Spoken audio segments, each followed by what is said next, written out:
αυτή η εβδομάδα τώρα Δευτέρα να πει. Μην καταλαβαίνω να ζητήσουμε να το ωραίο. Ναι.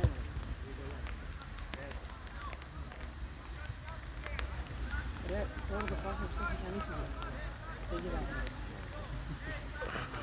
Τώρα το πάσο είναι και σε 2 εβδομάδες. Κυρίως αν κάνουν 5 μέρες στην εβδομάδα, Νομίζω. 11:45. τίποτα. Έχει πέσει μια εβδομάδα λόγω. Έπρεπε να δούμε το Βασικά εγώ είπα θα βάλω χρονόμετρο να το ξέχασα. Τέτοιο όπως σου λένε.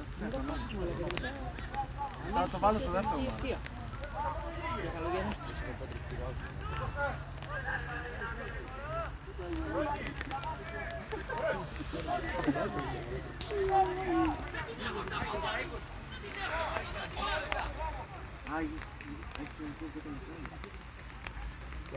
Άγιο στην αρχή σε 10 λεπτά νομίζω.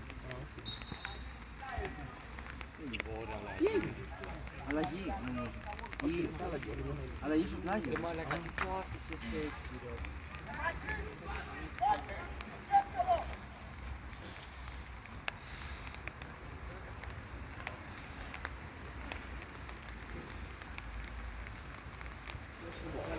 Καλύτερα νομίζω να το βάλεις έτσι. Εντάξει, την ψιλοπαλίδια.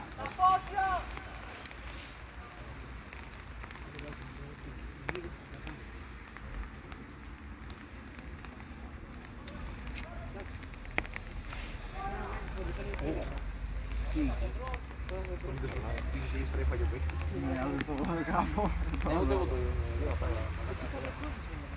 Ωραία.